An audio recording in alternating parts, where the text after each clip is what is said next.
kujya mu ijuru. Urugo rurimo Yesu rugira amahoro.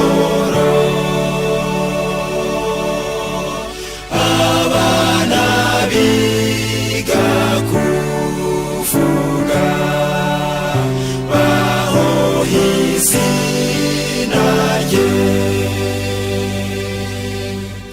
Urugo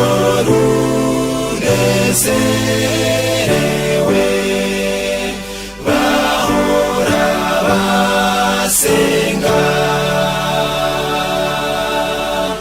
Aho ababyeyi bakunda ijambo ry'Imana.